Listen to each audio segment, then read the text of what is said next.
Greetings. Well, I haven't made a video for a while because I've been a little bit busy with my day job. But today we're going to do a used car inspection. I've got a customer that wants me to inspect this 1996 Camry with some like 170,000 miles on it. And he's not particularly well off, so he can only spend a maximum of about $1,200. Car's listing for $1,500. So we're going to see if we can maybe find some things wrong with it to help talk down the price a little bit. But I'm going to walk through how I do a used car inspection, and also a little bit about negotiating. So maybe this will help you out. So we're going to break it down into parts. As usual, I always have a kind of a system to what I do. Usually what I like to do is rule out anything possible that would make the car not an option before doing a test drive. I don't like doing test drives on these cars. Usually they're not insured. There's an argument that'll happen if the car breaks down in the test drive or if you get in an accident. So I really try to do everything possible to avoid a test drive. So that's going to be kind of one of the main strategies here. Obviously, a little late for it here. The customer drove the car to me. But what I'm going to do mostly will apply to if you're in the field. So it's a beautiful, beautiful Easter weekend. So providing we don't get interrupted by the return of the Messiah, this should go pretty well, and hopefully it'll help you out. All right, so the first thing before I do any used car inspection, especially going out in the field, I always check the Blue Book value of the car. You should not be paying over a Blue Book value. A lot of people will try to talk up the car with the aftermarket stereos, this and that. That works for houses. For cars, Blue Book is pretty much it. So I always check the Blue Book value, determine what the maximum spend is going to be, and then I bring a few things along. Most importantly, my checklist. I bring a pair of vice grips. You'll see why I do that. Flashlight. I bring my multimeter. I bring a little tool set. Mostly in here is going to be some sockets and things, screwdrivers, and most importantly, some things to remove spark plugs if I need to. Obviously, not all owners of the vehicle are going to let you dig too much into the car, but you'd be surprised. Usually the worse off the car is, the more they let you dig into it. I've got a magnet. And I've got a little spark tester. You can also bring a timing light. And of course, whatever other things you want to bring. I'm not showing you the way to inspect a used car. I'm just showing you what I usually do. And obviously, if you think that I looked over something or you have some other ideas, put them in the comments below to help some other people out. But let's go ahead and get started, and I'll show you what I do with these things. Oh, one other thing I always bring, of course, my either a code scanner, or of course, if you watch the other videos, I have an auto tap scan tool. If you have access to those, great. If you don't have a code scanner and the car has a check engine light, well, you know, you've got a little problem there, right? So strongly recommend at least bringing some type of code scanner, or at least a paper clip if it's an OBD1 model, so you can read check engine codes. Pretty common to get check engine lights on these older cars, especially a $1,000 car or so. So you want to be prepared for that so you know what you're in for. The first thing I like to do when I get to the car, I prefer that the car be at the person's place of residence. Obviously, if it's at a place where they live and you actually see them go in the house and stuff like that, it increases the chance that it's not a fraud or something like that. I tend not to like to buy them at like Target parking lots. But I always like to lift the hood up first, and you'll notice that the shocks on this hood are really weak, and since it has shocks, it doesn't have a prop bar, so that's why I bring vice grips, because if I'm by myself, I can just put the vice grip on the shock like that, and then it will hold up the hood for me and make life easier.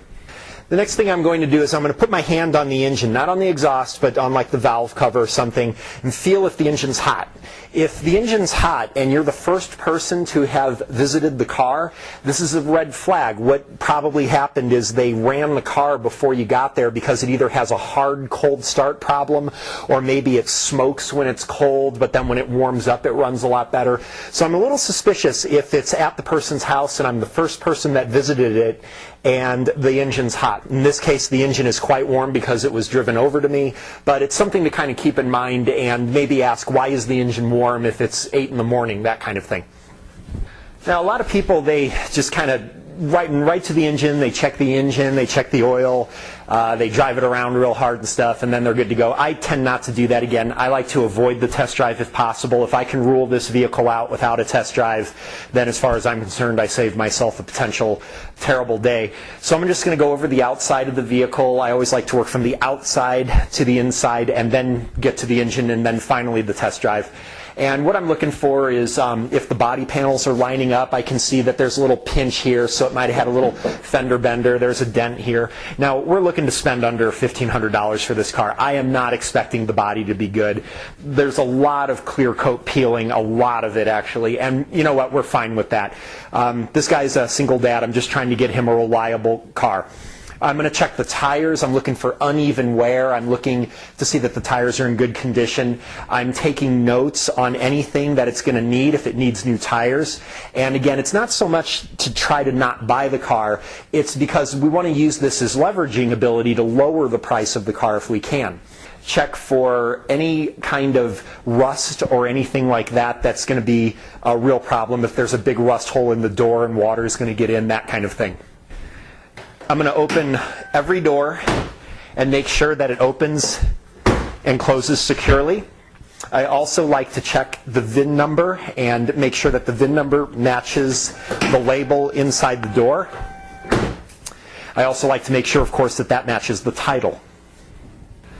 If I suspect there might be some body damage and the car has a metallic exterior, I can use the magnet to see if there's any body filler that's been used. So that's why I bring the magnet. I'm not really worried about the body. Again, we're really looking more for reliability here.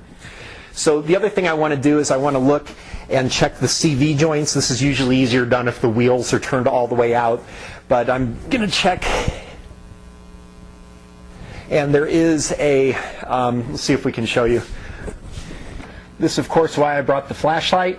You can't see it, but there is a tear in the CV boot here. The other CV boot also has a tear.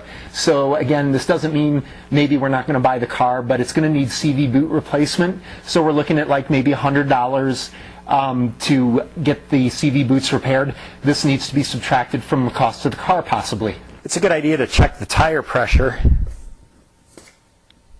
And that way, if you have any drivability problems or pulling to one side, it might be explained because of really low tire pressure on one tire. I'm going to look under the car for any evidence of leaks, any holes in the exhaust. I'll also, of course, listen for any holes in the exhaust if the engine were running at this time, which I don't have it running yet. Again, I always do that a little bit later. But I'm also looking for anything on the ground that indicates that there might have been a leak. If the car, of course, has been moved like this one, you can't really do it. But the other thing that I've done since I have the car here, I actually have power washed around the windshield and the doors to make sure no water gets in. But it doesn't look like there's any leaks, and I wasn't able to get any water into the car. So we'll continue the exterior inspection. I'm going to check all the glass, especially the windshield, make sure there's no cracks. But that's also something you can use to negotiate. If the windshield's cracked, you can maybe get up to $300-400 off the cost. Check the condition of the wipers and everything else on the exterior of the car. Right now, in looking at the body, the paint, the tires are in good condition. You can bring a penny and you can stick it into the tread. If you see all of Lincoln's head showing over the tread, then you definitely need some new tires, so it's a quick tire gauge check. But in looking at everything, the only thing I saw is the broken CV joints. The body's actually in pretty good condition, not so much the paint.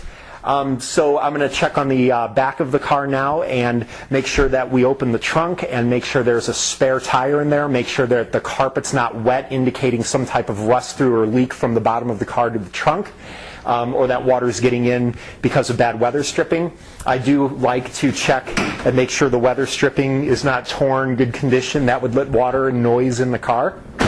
So now I'm going to check the gas cap. Make sure it's on tight, that there is a gas cap there. Very commonly, these older cars, they don't have gas caps, and it can cause a check engine light on a OBD2 car, a 1996 or later car. So if your code scanner shows that you have some type of evap problem and the gas cap's missing, this could be a kind of a good thing for you. It's a real easy fix, and you might be able to negotiate down a little bit on the price because of the check engine light. So I always like to check that. All right, so far the exterior looks to be an acceptable shape for a car of this type of value. So what I want to do now is I want to bounce test the shocks by pushing down firmly and making sure that the car only bounces once. The shocks on this car are pretty strong. I'm also going to test on the back. I'm just going to push down, make sure that it's not too easy to push the car down and that the car comes right back to position without bouncing up and down. And that seems to be just fine on this car. At this point, I'm going to go ahead and have the customer or maybe the owner go inside the car, and I'm going to look at all the lights, have them turn on everything exterior, headlights, the bright lights, make sure that the flashers work, make sure the horn works, make sure everything that would make it a safe driving vehicle as far as from the exterior, brake lights, things like that, and make sure that all of those exterior accessories work. I'm now going to turn my attention to the rear of the car. This car has a nice rear. And I want to look at the exhaust pipe while somebody starts the car. This is especially important if the car is cold, because if it has leaking valve guides, something like that, you're most likely going to see a puff of smoke when the car first starts up because of the oil leakage over time through those valves. Again, it might be a reason why the engine might have been warm when you first got to the car, is to avoid you noticing this. And also, while I'm back here, I'm going to want to listen if there's a hole in the muffler, hole in the exhaust, that kind of thing. So at this point, I'm pretty satisfied with the exterior of the car. Of course, I'm not going to indicate that too much to the seller, because otherwise he'll hold it as highest asking price. But at this point, I'm going to go ahead and turn some attention to the exterior of the engine, which means that the engine's not running yet. So the first thing I'm going to do is I'm going to check the oil, and I'm going to make sure that it looks... I actually like that because it's dirty, and I don't like it when the oil is particularly just freshly changed. I see that as sometimes hiding something. I don't necessarily see that as a good sign. That's not to say that if the, this is why I brought my rag, that's not to say that if the oil is fresh I walk away. Maybe they were trying to get it ready to sell, but I like seeing the dirty oil because this helps me to determine that the engine has been driven a while with this oil, and if it had maybe a leaking head gasket or coolant getting in the oil or something like that, it would have been a lot easier to detect.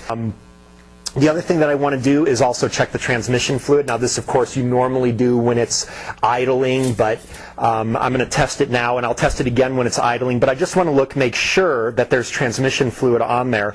Again, part of this, we're not only inspecting the car, but I'm also preparing for the test drive. I don't want to break down on the test drive, especially on an old car like this.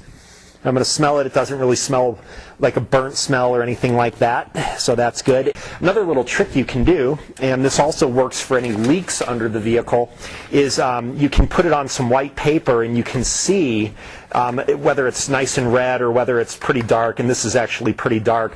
If there's leaks under the car and you don't know what fluid is leaking, but you can see it leaking, put a piece of white paper under the car and you'll easily be able to tell if it's antifreeze, green or orange, if it's oil, if it's transmission fluid. So that's kind of a cool trick you can do. So I always bring a nice white piece of paper with me. I also like to check the air filter too. Let's pull this out. And this is a brand new air filter. That's a little bit odd because normally you do an air filter change with an oil change, and as we saw, the oil is really old, so a little weird there. Not quite sure what to say about that, but it's not like a huge red flag. But what I like to do with the air filter is smell, see if there's a big strong fuel smell on it. If the air filter is covered with oil, it may have a severe engine blow-by problem. It may have, well, blow-by, by the way, is if compression is getting past the rings and it builds up a lot of oil pressure, too much oil pressure, and the oil can come up through the intake. We're going to do another blow-by test pretty soon, but if you've got oil on the filter, it may be a PCV valve problem, it may be a serious engine problem, but I do like to check that. All right, and I guess I know for most of you guys that are familiar with this engine, you're almost certainly not going to get oil on this oil filter in this engine. I know that, but it's an idea to, you know, for people, especially on the older cars where you've got the ring filter and over the carburetor, that kind of thing. You're definitely, you can sometimes pour the oil right out of the filter on those types of models, but I'm just trying to kind of generalize everything, so I'm aware of that. So the other thing that we are going to check is the brake fluid, and also especially the coolant and all your other fluids, because again, not only to check the condition, but we're going to test drive this vehicle most likely, and we don't want to have it overheat because it was almost out of coolant and then argue about whose fault that is.